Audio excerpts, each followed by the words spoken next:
Now, Roma Wines, R-O-M-A, made in California for enjoyment throughout the world. Roma Wines present Suspense. Tonight, Roma Wines bring you Mr. Elliot Reed as star of Return Trip, a suspense play produced, edited, and directed for Roma Wines by William Spear. Suspense, radio's outstanding theater of thrills, is presented for your enjoyment by Roma Wines. That's R-O-M-A, Roma Wines. Those excellent California wines that can add so much pleasantness to the way you live, to your happiness in entertaining guests, to your enjoyment of everyday meals. Yes, right now a glassful would be very pleasant as Roma Wines bring you Elliot Reed in a remarkable tale of suspense.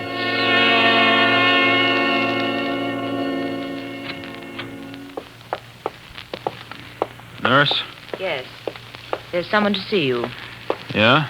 This is Superintendent Andrews of the State Institution. Oh. What do you got there? I've set up a dictaphone out in the hall. Careful of the wire, nurse, when you close the door, please. The doctor said... Yes. I'll make it as brief as possible. You may go now, nurse. Very well.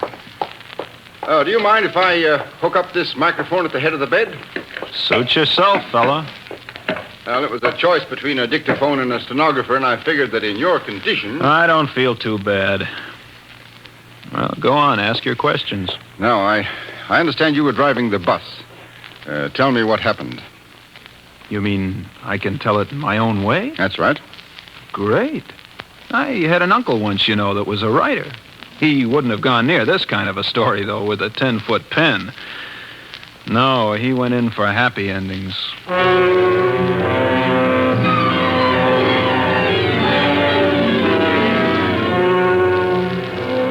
Uncle Mort wouldn't even have liked the beginning of this one. Kind of dreary-like up there at the asylum that afternoon. You remember, there'd been quite a snowfall the week before. And far as the eye could see, everything was a dirty gray. Like a corpse that's been waiting too long for the undertaker.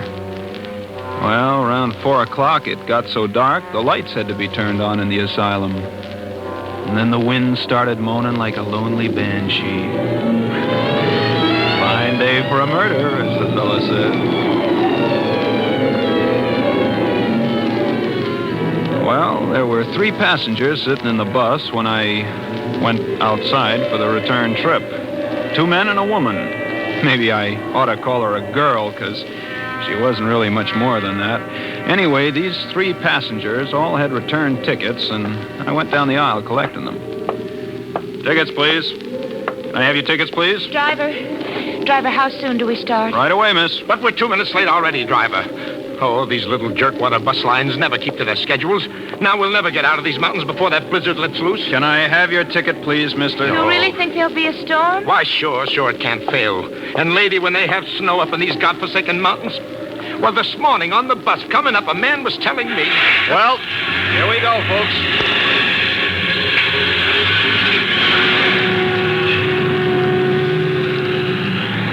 The windbag was sitting right across the aisle from the girl, second row from the front. Halfway back in the bus sat the 3rd passenger, all huddled up in his overcoat. He didn't open his trap. Well, that was the picture as we swung out onto the highway for the return trip. And this guy in back of me seemed to be itchy to start a conversation with somebody as soon as we got rolling. Well, might as well get acquainted, miss. 50 miles before we get down to civilization, you know. John Willard is the name. I said, I beg your pardon. Were you speaking to me? Well, yes. I'm afraid I was... Yeah, sure. These visits to the asylum, they're always depressing, aren't they? Well, this is my first time. Oh? Some friend? My husband. Husband? Oh, well, now, that's too bad. I hope he... Hey, what's that? Some kind of a siren. Yeah, that's the asylum alarm, all right. But, driver, One of the inmates must be playing hide-and-seek with the keepers. Happens every once in a while. Gosh, what if it's my brother? Oh? He the busting out kind? Well, it kind of upsets him to see one of the family, but Then if we don't come to see him, it upsets him even more. I see what you mean. Do they always catch them? Well, they tell me the place has never lost a customer yet. Oh, a moment ago, I was praying that it wasn't Jim, but now I don't know. Even if they had to, well, I mean, it would be better than seeing him as he was today. Anything would be better than... Listen. Hey, that's a police siren. Sounds like they're almost on top of us. Yes, there they are. There they are. Look out! Look out! They're going to pass us. Pass nothing. They're flagging me down. All right, just keep your seats, everybody. They're guards. With rifles. Hey, we're looking for somebody. Yeah, we heard the asylum alarm. Is someone... Seen anyone along the road? Not even a jackrabbit. Officer, who escaped? Greg, Albert Gregg. Oh. What a relief. Hey, Holly, take yourself a walk down the aisle and keep your rifle ready when you look behind those back seats. Are you kidding? When was this coming out party? I don't know. Maybe as much as a couple of hours ago. Does this Greg have a gun? Can't guarantee he hasn't. But it was a file that sprung him. A tiny steel file. He must have been working away at the bar since the day he was committed, a month ago. His stay was short. Nobody back here. Okay, now, check the gents for identification. You know how it is, driver. You can't take chances. Oh, of course not. Here's mine. Huh? Oh, okay, driver. Your name, Frank Keniston? You can read, can't you? Friendly cuss, ain't you? You know, that's the first peep that passenger has let out. I was beginning to think he was a deaf mute. Yeah? Well, here, driver, you can have this stuff back. Oh, thanks. John Willard? Yes, sir. Okie doke. Come on, Denton, let's scram. We gotta find Greg before he finds anybody. Yeah. Hey, driver, you can turn around now and go back. Go back. Go back? Why? Oh, no. This Greg is a killer. What I mean is, when the mood strikes him, he strikes. Well, what's that got to do with us turning back? Didn't I tell you this man kills even without reason? Now he's got plenty of reason. He's got to get out of these mountains, but quick. If he's down the road, there are lots of ways he could stop a bus. I say turn back. But that business liable to break any minute now. We could be snowbound up here for days. And if I have to spend a night, one night in that asylum, so help me, they'd have to keep me there. Oh, listen, driver, listen Just to me, a please. second, Mr. Willard. You're just one passenger. There are three. Now, let's take a vote. What about you, miss? Whatever you say. Mr. Keniston?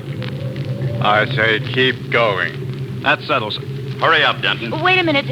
What does this killer Greg look like? Well, description says slight build, weight about 140. Dark hair, brown eyes, 27 years old. Denton, get the lead out of your britches. Yeah, but I still... We warned them, didn't we? Now, if they meet up with him, it's their funeral. Yeah. Well, we can take care of ourselves, fellas.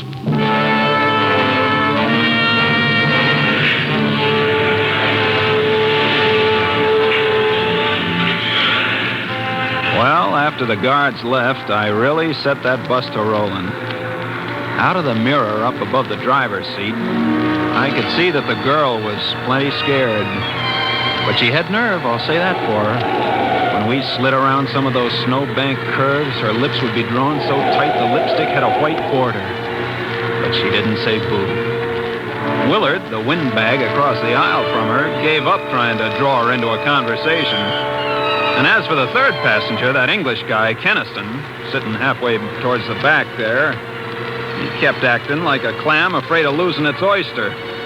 Might as well have had lockjaw, if you get what I mean.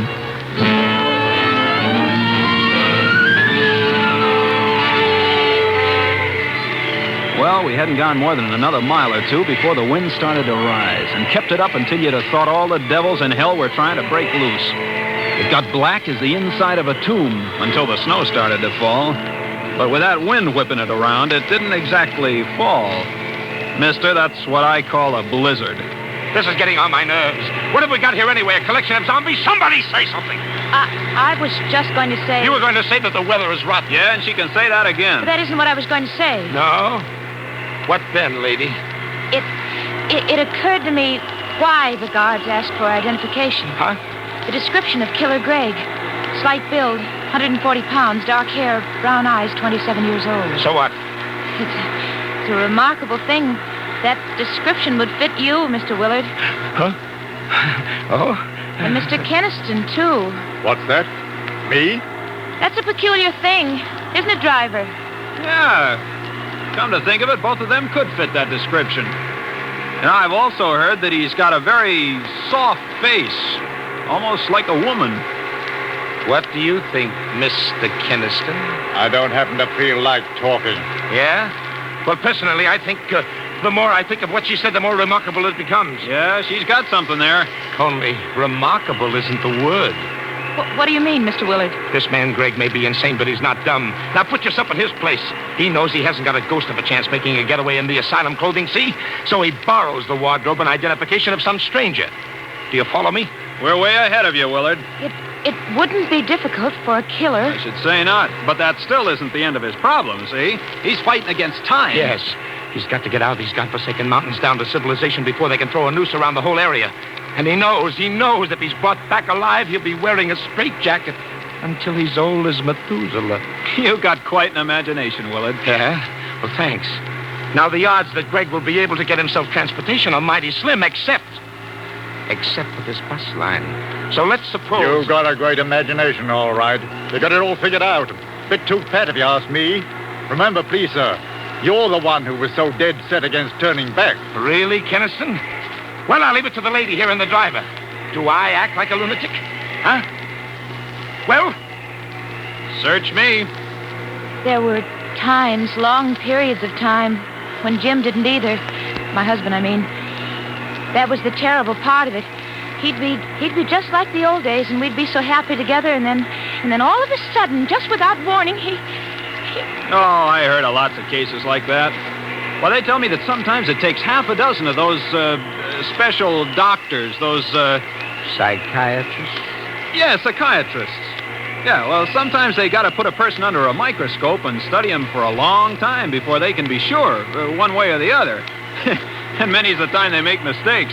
Well, I heard it one time when... Shut up! Nobody's going to talk like that about me. It's Keniston that's been acting crazy. And I'll bet it wouldn't take a half a dozen psychiatrists to... What's that? Huh?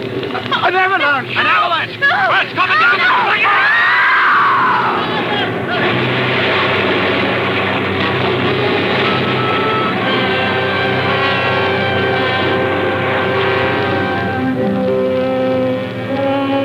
For Suspense, Roma Wines are bringing you as star Elliot Reed in Return Trip, a radio play by Maurice Zimm.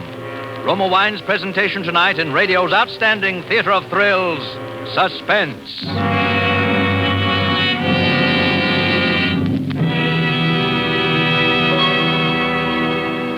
Between the acts of Suspense, this is Truman Bradley for Roma Wines. Nowadays, renewing old friendships interrupted by the war is a popular American pastime. For most of us, hardly a week goes by without some friend of pre-war vintage dropping in to say hello. Well, that's one of the reasons so many Americans keep Roma California Sherry on hand always. For the gold and amber radiance and tempting nut-like richness of Roma Sherry capture the very spirit of gracious hospitality. And Roma Sherry does more than welcome guests. Roma Sherry is the perfect first call to dinner.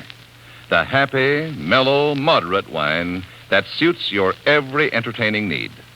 Like the other fine Roma California dessert wines, Roma Port, Roma Muscatel, and Roma Tokay, Roma Sherry is a true wine from just the luscious goodness of the finest grapes.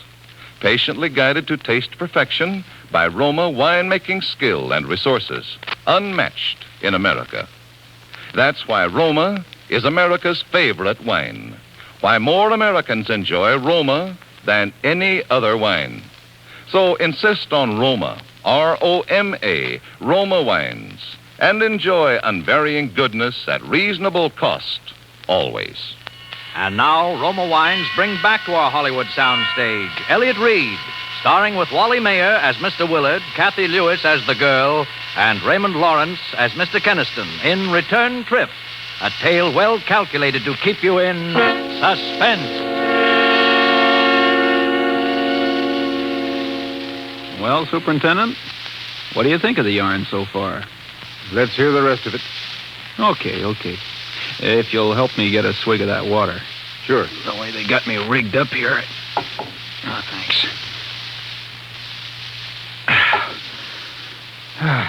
Let's see now, where was I? Oh, yeah. Acts 2, 3, and 4 coming up.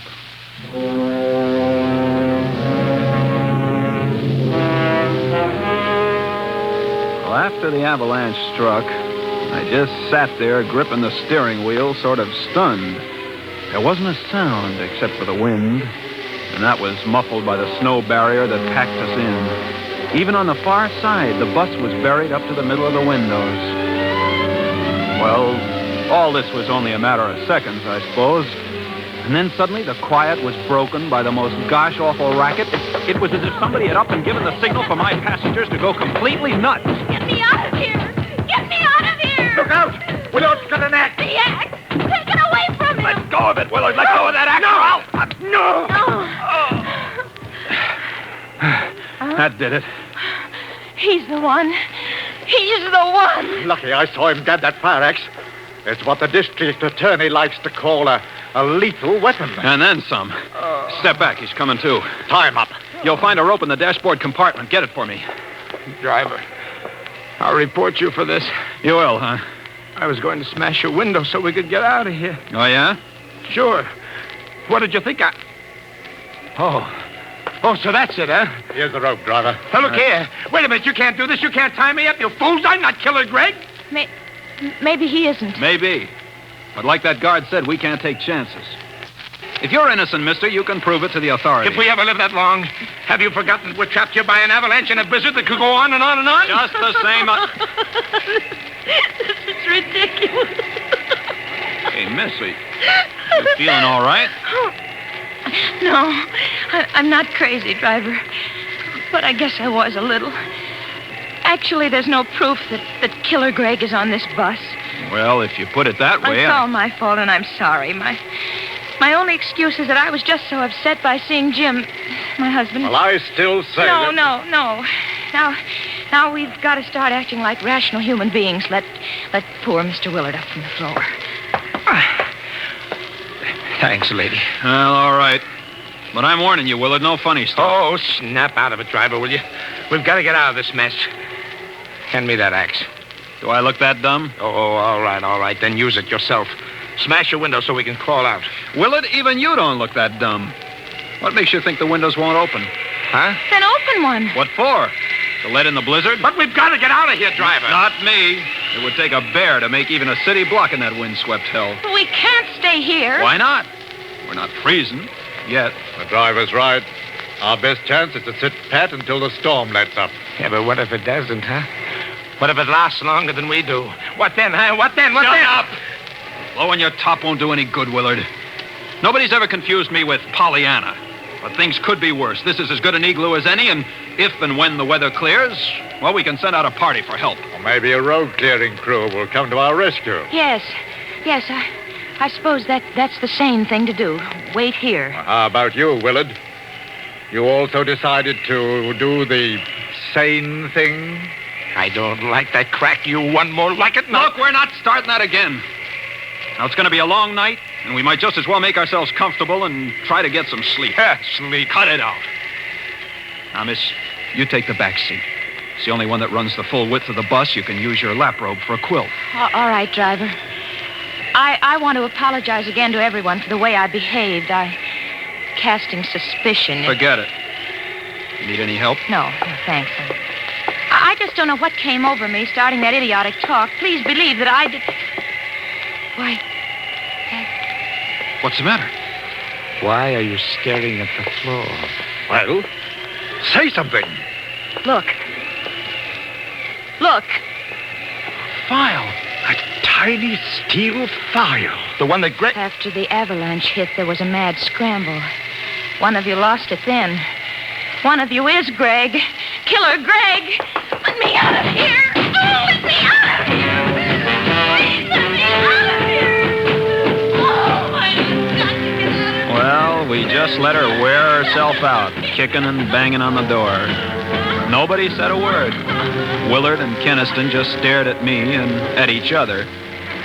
By and by, the girl stopped her fussing, and then she stood and stared at the three of us in rotation. It would have made your flesh crawl. Outside, the blizzard was getting worse, if possible. Finally, I reached into the watch pocket of my pants and brought out the old timepiece. What time is it, driver? I broke the crystal. It still says 3:45. It's 5:30. Only an hour and a half since we started out. An hour and a half. 5:30 in the afternoon. The very best we're stuck until morning. 16 hours.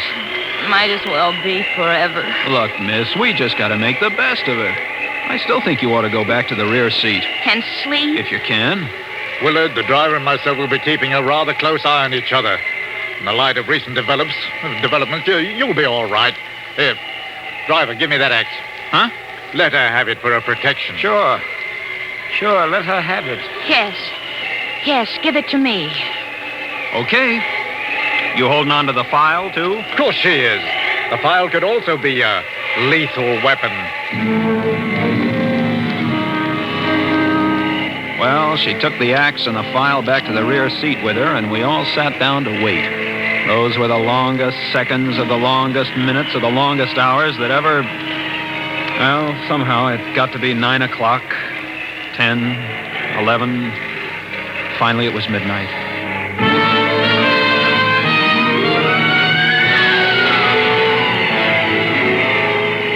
Ever fought against sleep, with the cold numbing you and the wind lulling you?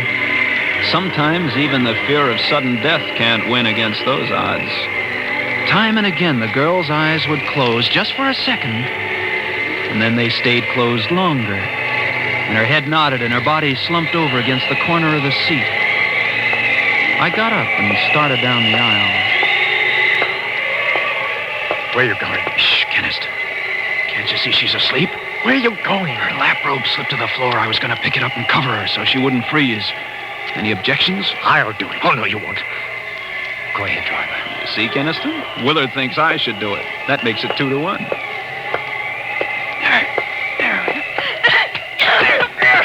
Help me! Help me with this wild cat! Get that file away from her before she jabs my eyes out!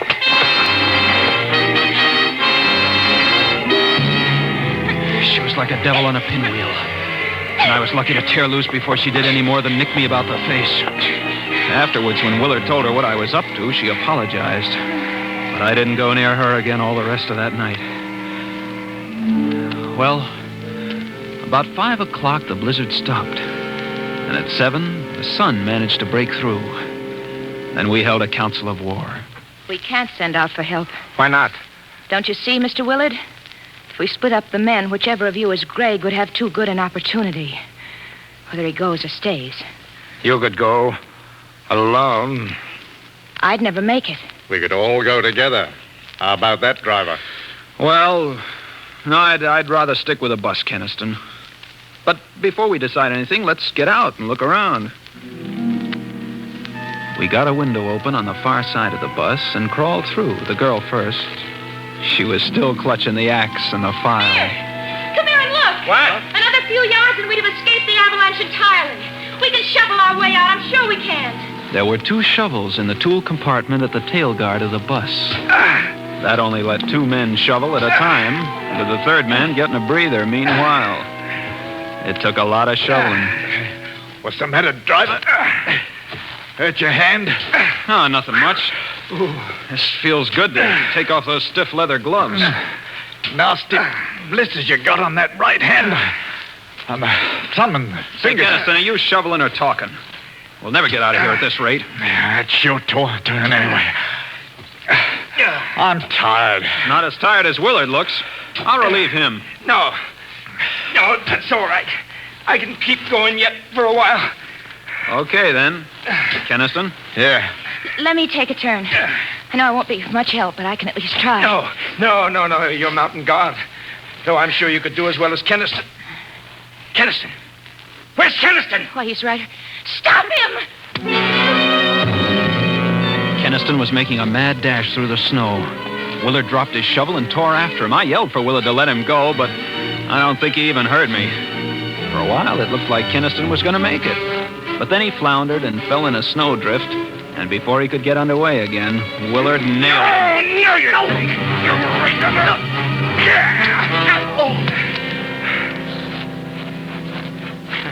Well, he'll stay put for a while. What'd you do, knock him out? Well, what else was there to do? Is he? Oh, I know all the time it was Kenniston. you think his running away proves it? It's the same as if he confessed. He knew it was his last and only chance. What are we going to do with him now? Tie him up. Then we're getting him and the bus out of here. Say, I wonder if there's a reward. In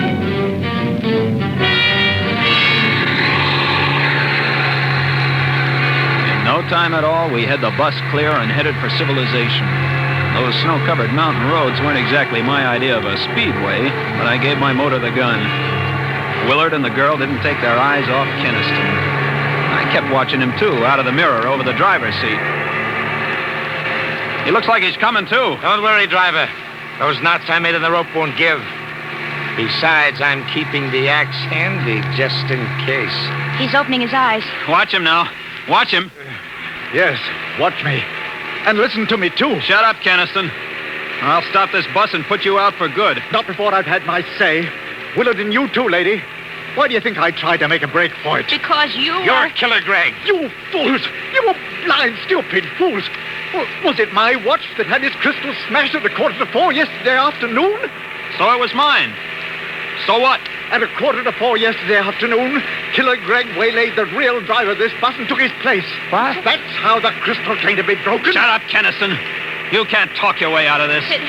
It could be a coincidence. Sure. That's what I thought, too. Coincidence. Until I noticed the blisters on the thumb and first two fingers of the right hand. A file would make blisters like that. A file held in the right hand of Killer Greg. Look at him! Look at him! It's true! Greg! Greg! Don't come a step closer, any of you. You make the slightest move and I'll crash the whole lot of us. Don't do it, Greg. Stop the bus. We won't do anything. It was a perfect plan. It had to work. If only that avalanche hadn't come along. But I'll still make it. I'll make it even if I have to get out that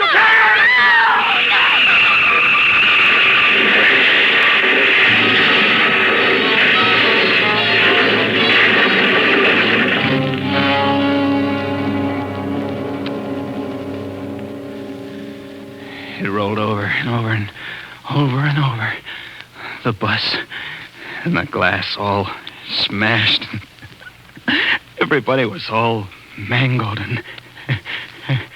All right. Go to sleep now. Sleep? Who can go to sleep? Who can go to sleep? Anyway, I outlived those three. Killer Greg.